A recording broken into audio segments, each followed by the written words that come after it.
As I said, Mexico is not the only problem. In fact, when it comes to our latest terror fears, it isn't at all the problem. The more we learn of these college friends, Zarkov, Tsarnaev, the more we're learning about scary places we didn't even used to know. Chechnya, Kazakhstan, actually all the stands, which last night prompted none other than John McCain to offer me this immediate black and white solution. Take a look.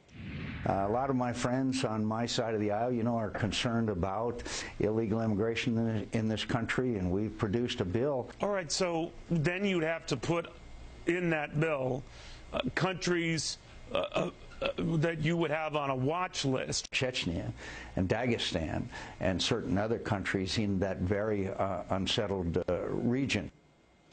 All right, I want to be clear what the senator is saying here.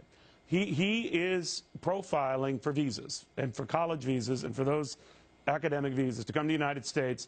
You come from a country like Kazakhstan or Dagestan or, as I said, any of the stands, and there are extremists within that population, Muslim and others. You should be frozen out for the time being. And so we sort this out. You should be frozen out.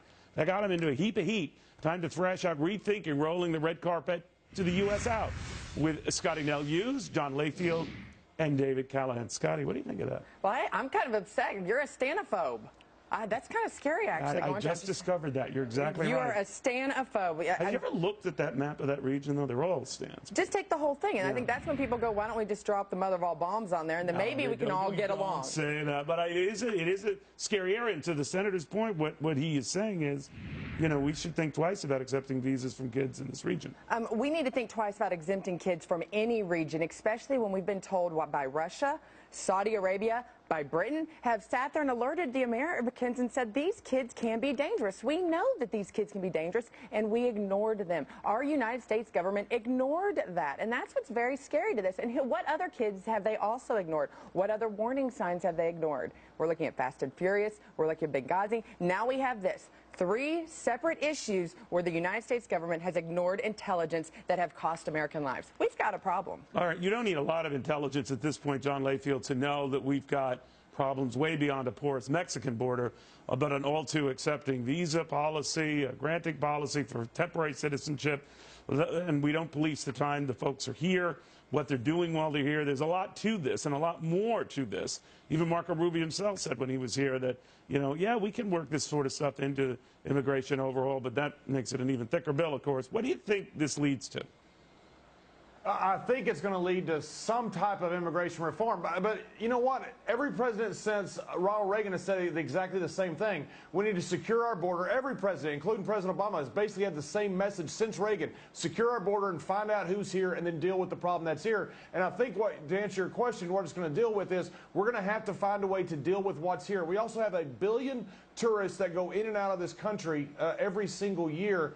We're not doing a good job of checking to not only who is here, but who stays here, who stays past time, and what they are doing here. You know, another issue that comes up, Dave, is how many who are here don't like it here, don't like us here. Now, there's no way you can screen that. I mean, you can see emails and messages after the facts, as we have with the Tsarnaev brothers. But bottom line is, that's a whole nother element here, because these 3 alleged conspirators after the fact rallied to their friend, if we don't believe the government, and not to the folks he might have killed and or wounded.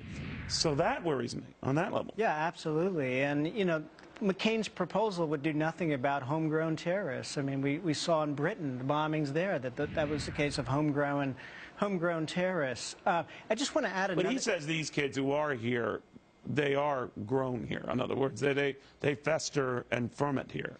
Yeah, you know, I just want to throw something else into the picture here, though, is you got to be careful when you start putting these limits down, because immigrants from some of these countries play a very important role in our high-tech economy. You know, they come with skills. They're here for education. We want those people. We want them to. But it's sorting we want them it to out. come. I mean, we want them to. That's the problem. Sorting it out, right, Scottie? We can't get that. Well, that's completely the problem. And what we're looking at, these 11 million immigrants that are coming over our Mexican border illegally.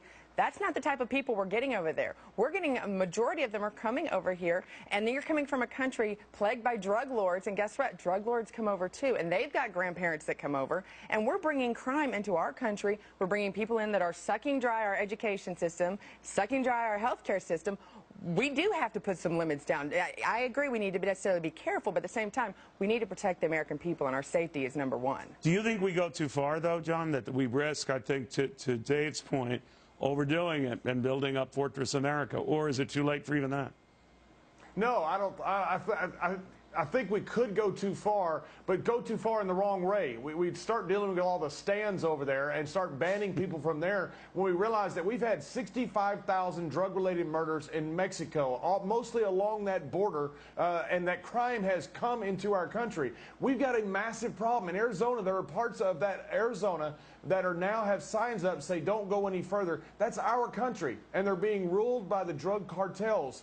And we're dealing with something, a xenophobic attitude, going after a very small minority, and we're ignoring this massive problem that is our border and immigration. And we're not doing anybody a good service by not dealing with this issue. All right, I agree to that issue, but to Dave's point, I mean, looking at a lot of the folks who are here and legally here and doing everything they were doing just as they were legally doing before 9/11, right?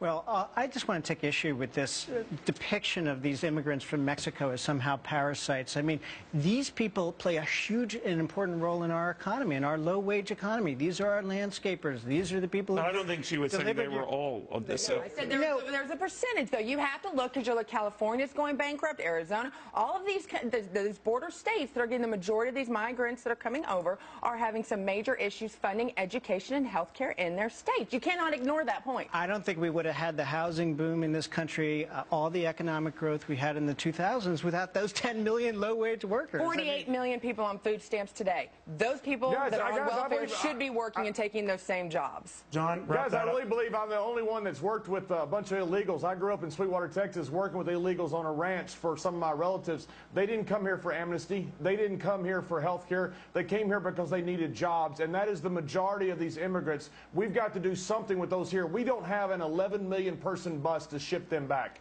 All right, but we also have to understand who stays and who goes, because just blanket policies are dangerous as well. From your safe ensconcement in Bermuda, young man.